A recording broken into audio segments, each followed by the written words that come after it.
K뷰티 인기가 고공행진하면서 지금 창업 시장에서도 뷰티 창업에 주목하는 예비 창업자들이 크게 늘고 있습니다.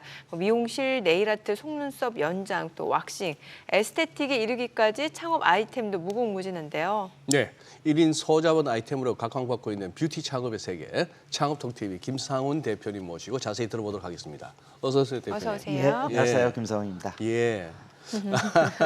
야, 이 창업 쪽도 진짜 어떻게 보면은 아이템이나 섹터가 또 아이디어가 다양할 수가 있는데 이제 예, 마침내 먹는 거에서 이 뷰티로 넘어왔습니다. 맞습니다. 아니 이제 대표님 나오실 때마다 경기가 어렵다, 뭐 창업 시장도 이쪽도 불황이다, 뭐 이런 얘기 자주 하시는데 요 뷰티 창업 이쪽은 오히려 불황이 기회가 될 수 있다, 뭐 그렇게 말씀하시는 것 같은데 어떤 의미로 말씀하신 거죠? 맞습니다. 뭐 전반적으로 뭐 불황에 강한 예. 아이템 많지는 않은데요. 네. 외식업 시장에 비해서 상대적으로 외식업에 뷰티 비해서는 창업의 창업자의 훨씬 기회 요인이나 순이익률이 더 클 수 있습니다. 특히 외식 같은 경우는 최근에 물가 상승으로 인해서 원가가 올라갔고요. 네. 또 판매가 올라갔고 그러다 보니까 소비가 위축됐고 매출이 하락되고 예. 이런 게 계속 악순환의 고리가 이어지고 있는 반면 아무리 경기가 어렵다고 하더라도 오히려 뷰티 같은 경우는 그러다 보니까 지금 외식은 매출액을 아무리 올려도 매출액 대비 순이익이 요즘 10% 안 떨어집니다. 이런 데 많았거든요. 반면 뷰티 같은 서비스업인데요. 네. 서비스는 원가가 아무래도 기술형 아이템, 기술형 창업 이런 게 많다 보니까 원가가 한 10% 20%를 넘지 않은 아이템이 대부분입니다. 예. 그러니까 원가가 적게 들어가다 보니까 물론 이제 인건비는 똑같이 들어갑니다만 순이익률이 매출액 대비해서 많게는 40% 이상 떨어지는 뷰티 아이템도 많이 있고 또 불황일수록 야, 내 몸마저 오히려 건강을 해치고 아니면 내 매력 지수도 떨어지고 이러면 더 우울해질 수도 있기 때문에 불황일수록 야, 머리라도 단정히 내 몸 관리라도 열심히 하자. 이런 소비자 트렌드도 상당히 좀 있지 않나 이런 생각이 듭니다. 사실 이제 결국 뷰티 창업도 이제 무슨 사업을 할까 아이템 고민이 가장 클 것 같은데 뭐 미용실, 뭐 네일샵, 왁싱샵 뭐 생각나는 거 굉장히 많습니다. 요즘 인기 있는 뷰티 창업 아이템 어떤 것들이 있을까요? 맞습니다. 요즘 뭐 뷰티 창업 아이템 최근에 나온 아이템도 있지만 그래도 뷰티 창업 아이템의 스테디셀러 아이템이다. 그럼 역시 미용실이죠. 전국의 미용실은 한 13만 개 정도 영업을 하고 있고요. 사실은 뭐 어떻게 보면 전국 편의점보다 2배 이상이 많은 게 미용실이다. 어떻게 보면 네. 여성 창업자들이 최소 비용으로 많이 할 수 있는 이 아이템이 미용실인데요. 또 편의점보다 더 많다고요? 예, 맞습니다. 오, 의외네. 네. 더 많습니다. 네. 그리고 그 미용실하고 쌍두마차를 이루는 곳이 또 피부관리샵이죠. 네네. 네. 피부관리샵도 전국에 한 3만 개 정도, 아마 전국에 삼겹살 숫자 정도는 있는 것 같고요. 또 말씀하신 네일샵 같은 경우 한때 네일아트, 뭐 이런 페디큐어 이런 이 네일 아트 하시는 소비자들도 우리나라 많이 늘고 있어서 네. 네일샵도 거의 한 28,000개. 그리고 요즘 좀 많이 특히 청년 창업자들을 중심으로 해서 청년 여성 창업자들이 많이 요즘 오픈했던 게 이른바 반영구 화장 네. 이렇게 알려지는 속눈썹 뷰티샵, 속눈썹 이런 아이템 같은 경우도 거의 한 18,000개 정도 영업을 하고 있기 때문에 뷰티 아이템은 그래도 불황 속에서 상당히 선전하고 있는 분야가 아닌가 창업시장 관점에서 보더라도 그런 생각이 듭니다. 아, 그래요. 아니 이제 이거 뷰티라고 하면은 또 이제 미장원 뭐 이런 것도 옛날에는 미장원이요. 여성들만의 이야기인가 했는데 최근에 이제 외모 관리에 남자들도 꽤나 신경을 쓰고. 네, 그루밍 쪽이라고 하잖아요. 맞습니다. 예. 아니 뭐 몇 달 만에 아니면 오랜만에 봤는데 예, 훤해져요, 신수가. 예. 예, 그래서 웬일이냐 하면 뭐 잘 먹고 운동해서 하는데 그것만으로 설명할 수 없는 뭔가가 있는데 이게 이 맨스 뷰티 시장 이거 뭐 어떤 아이템들이 있습니까? 전 오히려 요즘 네. 뭐 시장에서 보면 항상 틈새 시장이 중요하다. 예. 네. 뭐 이런 니치 마켓 얘기하는데요. 뷰티 시장의 니치는 남성 뷰티다라는 아, 생각이 그래요? 들거든요. 특히 우리 한국 한류 코드 요즘 뭐 이 한류 코드에서 특히 BTS라든지 이런 한국의 이런 젊은 남성들 얘기합니다만 요즘 소위 꽃미남 이렇게 네네. 불리는 50대 60대들도 요즘 뭐 에스테틱이라든지 피부샵 찾는 분들 정말 정말 늘고 있고요. 그래서 오히려 이 남성 뷰티 시장은 지금 아마 올해 내년 정도면 한 예. 1조 5천억 시장 정도로 상당히 지금 이 커지고 있는 상황이다. 세계에서 남성들이 스킨케어, 피부 관리하기 위해서 돈을 가장 많이 쓰는 나라가 우리나라다. 이런 데이터가 그래요? 있거든요. 예. 그래서 남성 쪽을 좀 특화한 이런 창업 시장 아이템 같은 경우도 뭐 미용실에서 남성 전용 미용실 이런 건 정말 많고요. 그 옛날 우리가 알고 있었던 이발소가 네. 바버샵이라는 이름으로 요즘 소위 말해서 좀 꽃미남들은 바버샵, 뭐 미용실 가서 이 커트하면 남성 커트 같은 경우는 아무리 비싸봐야 한 25,000원 이 정도인데 네. 바버샵 가면 한 5만 원 하더라고요. 예를 들어서 뭘 커트하는 데만 더. 그렇죠. 그래서 예. 바버샵도 전국적으로 한 2,000개 이상 늘었고 특히나 남성 요즘 탈모 시장은 뭐 뷰티와 어우러지면서 절대적인 시장이거든요. 그래서 탈모 관련한 두피 관리샵 이런 시장들 그리고 염색방 뭐 동남아에서 있는 샴푸방 뭐 이런 쪽 같은 경우도 상당히 남 뷰티는 이제 여성들의 전유물이 아니다라는 생각이 듭니다. 염색방하고 또 무슨 방죠? 예, 염색방은 직접 염색, 천연 염색을 해주는 헤나 같은 예. 천연 염색을 할 수 있기 때문에 오히려 뭐 이런 피부 트러블이나 이런 거 좀 예방하면서 할 수 있는 이런 염색을 할 수 있는 공간입니다. 소장님 헤어컷 이발하셨잖아요. 예. 목욕탕 이발소. 아니 요거는 동네 미장관. 13,000원. 아니, 선생님 목욕탕 이발소도 좋아하시니까. 거기 근데 이제 진짜 전통적인 남자 가위로만 깎는 분들 많이 줄어들었어요. 예. 요즘은 그런 걸 안 배울라 한다 그러시더라고. 이제 점점 머리가 이제 남성도 여성화돼 가는 거죠, 뭐. 맞습니다. 예. 예. 외모를 열심히 가꾸는 거죠. 예. 뭐 말씀해주신 대로 사실 뭐 남성 전용 그런 헤어샵도 있겠습니다만 대표적으로 뭐 미용실 전국에 지금 10만 개 예. 정말 많은데 경쟁이 그럼 치열할 수밖에 없을 것 같은데 수익은 어때요? 맞습니다. 우리나라 뭐 맞아요. 미용실 아이템은 어떻게 보면 뭐 한부모 여성 가장부터 초소 자본 여성 창업 네, 아이템 네. 중에 대명사였고요. 우리나라 그럼요 미용실 얼마 정도 버나 보면 지금 말씀하신 동네 미용실 같은 경우는 한 달 평균 매출액이 한 500 정도가 제일 많거든요. 아, 그래요? 500 정도 올리면 그래도 50%는 떨어진다. 이게 동네 미용실의 수익 구조고요.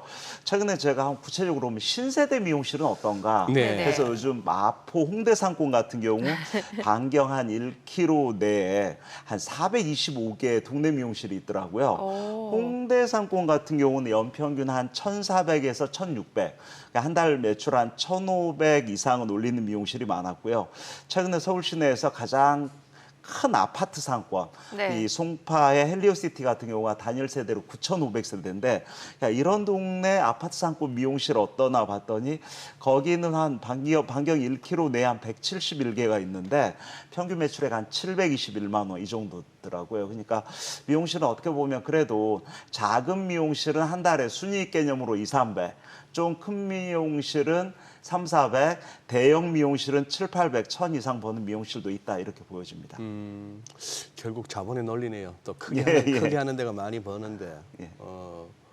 생각보다는 고생하는 거에 비해서 그렇게 뭐 좀 일단 제가 받는 느낌은 그렇습니다. 예, 맞습니다. 인건비 특히 많아지고 네, 있어서 네. 수익률이 좀 떨어지는 예. 측면이 있죠. 근데 이거 뭡니까? 저는 아직 못 해봤습니다만 이거 속눈썹 연장 같은 거. 예. 이게 무슨 네일샵이나 미용실 안에 있더라고요. 그런 경우도 있습니다. 이게 샵입니까? 이게? 예, 맞습니다. 요거는 요거는 뷰티 쪽이니까 요즘 강남에 가면 스타일샵 이런 것도 있거든요. 네. 머리 끝에서 발끝까지 쫙 이렇게 방송실의 분장실 같은 이런 테마를 창업하는 경우도 있는데 지금 말씀하신 대로 속눈썹 연장 이렇게 속눈썹 쪽만 하는 것보다는 오히려 미용실의 매출 증대 프로그램 중에 하나로 그래요? 옆에 속눈썹 공간을 만들자 해서 미용실과 속눈썹을 같이 하거나 아니면 뭐 미용실과 염색방, 뭐 속눈썹과 왁싱방 이거를 복합 매장으로 공간 분리를 해서 하는 경우도 있습니다만 공간 분리가 명확히 안 돼 있으면 또 소비자들은 전문성이 좀 떨어지는 거 아닌가? 글쎄. 이런 생각도 예, 있어서 이런 샵인샵 아이템은 상권에 따라서 특히 이제 기존 창업자들은 월세가 비싸다 보니까 야, 새로운 창업자를 샵인샵으로 일종의 전대차 계약 형태로 들어와서 공동으로 운영하는 경우도 있고요. 미용실 원장님이 내가 딴 것도 다 하겠어. 물론 이런 경우도 있습니다만 예. 그건 또 한계가 좀 있죠. 예. 예, 예. 예, 보통 옛날에 미용실 보면 네일샵 같이 있는 경우는 참 많았어요. 예, 많이 있었죠. 이게 뷰티 창업 생각하시는 분들이라면 조건이 좀 중요할 것 같은데 이게 다른 창업하고는 다르게 좀 조건이 좀 까다로운 게 자격증이 필요하잖아요. 맞습니다. 예. 예, 뷰티 창업은 반드시 국가 자격증이 있어야 됩니다. 국가 자격증. 네, 네. 예, 그래서 자격증 어디에서 땁니까? 그러면 인터넷에 우리 국가기관 산업인력관리공단이죠. 네. 여기 보면 뷰티 관련 그 자격증이 4개가 있고요. 예. 아까 바버샵 같은 경우는 이용사 자격증 하나가 있습니다. 특히 4개 분야가 똑같은 미용사 자격증이라도 일반 자격증이 있고 미용사 피부 자격증, 네일 자격증, 메이크업 자격증 이렇게 있어서요. 보통 한 필기 같은 경우는 한 14,500원, 실기는 한 24,900원 정도 해서 1년에 1월, 3월, 6월, 9월 정도, 4회 정도 이런 직접 자격증 시험이 있기 때문에 아마 이 창업을 하기 위해서는 선행 조건으로 먼저 직접 이 자격증을 뭐 많게는 1,200만 원 드리고 기간도 빨라야 3, 4개월 아니면 1년 정도 네. 시간을 투여해서 일단 창업을 위한 기본적인 자격 요건을 갖추는 게 일반 음식점 창업하고는 좀 다른 거다 이렇게 보여집니다. 그렇죠. 이제 비용 측면에서도 또 궁금해지는데 이제 소자본 창업에 속하는 거 아닙니까? 이것도 아이템마다 뭐 차이는 있겠습니다만 그래도 대략 뭐 얼마 정도 들고 시작해야 될까요? 제가 이 상권마다 물론 예. 좀 차이가 있습니다만 우리나라 10평 내외 동네 미용실은 대부분 5천만 원 내외에서 창업을 하는 경우가 그래요? 많습니다. 피부관리샵도 이 피부관리샵은 굳이 1층에 들어가지 않기 때문에 네. 2층에 20, 30평으로 하더라도 아마 5천 내외로 창업하는 경우가 많고요. 뭐 만약에 프랜차이즈로 한다면 비용은 더 많아질 수 있다. 그래서 한 5, 6천 투자해서 한 달에 2, 300 벌면 이게 1인 창업 형태로는 그래도 큰 돈은 아니더라도 안정적인 사업 아닌가 이렇게 생각하시는 여성 창업자들 많이 있습니다. 네. 미용실이나 네일샵 보면은 뭐 프랜차이즈 브랜드 굉장히 많잖아요. 사실 예, 예, 이제 예. 창업 뷰티 창업을 고려해 보신 입장에서는 이게 프랜차이즈를 선택하는 게 나을지 아니면 나만의 독립 브랜드를 선택하는 게 나을지 좀 고민이 될 것 같은데 장단점 뭐 있을까요? 맞습니다. 반드시 일장일단이 예. 있는데요. 네.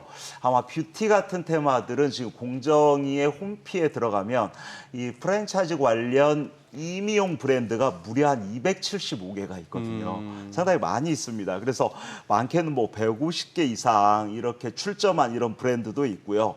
야, 이런 브랜드들 얼마 정도 받나보면 프랜차이즈 미용실은 한 달에 한 3천만 원 매출 이상 되는 이런 브랜드들 꽤 있었고요. 네네. 최근에 프랜차이즈 브랜드는 뭐 이런 프랑스 브랜드처럼 외국계 브랜드도 한국에 진출해 있는 경우도 있고요. 이런 경우는 한 기준 평수가 80평 이러거든요. 80평이면 점포 비용 제외하고 들어가는 비용만 해도 3억 이상이고요. 총 투자 5억. 매출액도 보면 한 달에 매출액이 1억 이상 올리는 이런 브랜드도 있긴 있습니다.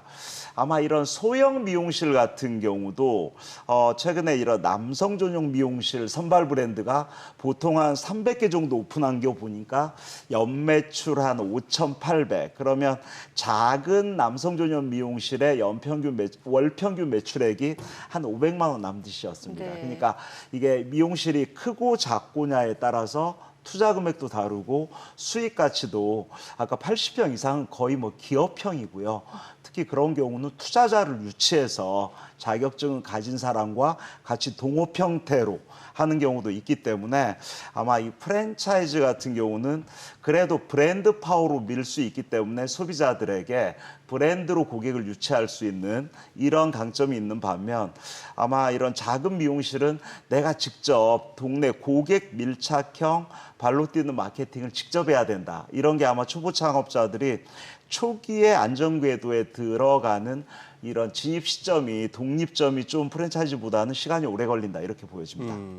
아니 저거 보면서 평소에 참 한번 대표님한테 한번 여쭤보고 싶었던 것 중에 하나가 예를 들어 무슨 뭐 편의점 같은 프랜차이즈나 편의점은 그렇다 치고 음식점 예, 예. 프랜차이즈는 그 본점에서 이렇게 똑같은 레시피와 똑같은 원료를 갖다가 재료를 갖다가 공급받잖아요. 맞습니다. 그래서 하라는 대로 하면 될 것 같고 예, 예.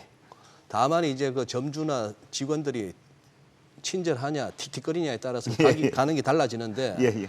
이게 헤어는 이게 사람 손인데 맞습니다. 이게 같은 아까 누굽니까 박승철입니까 이승철입니까 뭐 그쪽에 이가 홍대 쪽에 있는 거하고 저쪽 뭐 갔을 때 같으냐 이거죠. 같을 수가 있습니까? 다르죠. 예. 사실은 동일한 브랜드 내에서도 네. 디자이너가 누구냐에 따라서 고객 만족도가 달라지기도 그럴 합니다. 것 같습니다. 단지 초보자들은 동일한 브랜드면 다 비슷한 분위기와 그 정도 품격 서비스를 받을 수 있다 정도로 생각을 맞아요. 하는 그 정도? 이런 예. 개념이기 때문에 프랜차이즈 같은 경우는 서비스 프랜차이즈는 뭐 부동산 중개업도 마찬가지고 네. 어느 가맹점의 가맹점주와 직원들이 어떻게 서비스를 하느냐에 따라서 본사의 기본적인 서비스 매뉴얼은 있습니다만 네. 사실은 지점마다 전부 다 고객 만족도나 분위기가 달라질 수 있다 이렇게 좀 말씀드릴 수 있습니다. 근데 이 뷰티 창업도 보니까 폐업률이 상당한 것 같은데 예, 예. 창업 고려하시는 분들 어떤 점 주의해야 될까요? 맞습니다. 이 뷰티 같은 경우는 자격증만 따면 나도 이제 성공은 따놓은 당상이다 이런 분들 많은데 네. 자격증은 사실 예. 통과 의뢰고요. 통과 네. 의뢰고. 저는 자격증이라는 것은 기술의 숙련도인데 뷰티 같은 경우도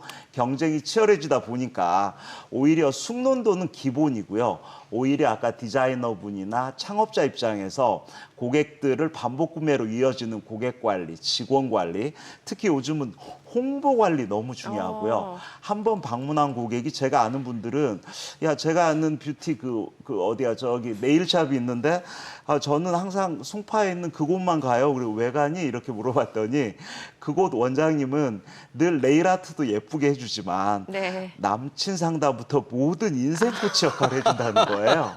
야 그러면 맞아요. 네일샵이나 그게 뷰티샵 중요하다. 하시는 분들도 이제는 고객 밀착형으로 라이프 코치 역량도 있어야 된다. 이런 게 고객 만족도로 이어지면서 안정적인 수익을 올릴 수 있는 또 다른 이런 가치가 아닌가라는 생각이 듭니다. 뭔가 사랑방 느낌이잖아요. 예, 예. 네. 하기야 계속 손톱 손질하면서 둘 사이에 대화 없이 침묵만 흐른다. 예, 예. 이것도 어색하네요. 맞습니다. 좋을 수도 있어요. 좋을 수도 예, 있어. 수면도 취할 수도 있고. 아하, 예, 예. 그렇구나. 네, 오늘 내용 잘 들었습니다. 고맙습니다. 예, 감사합니다. 네, 고맙습니다.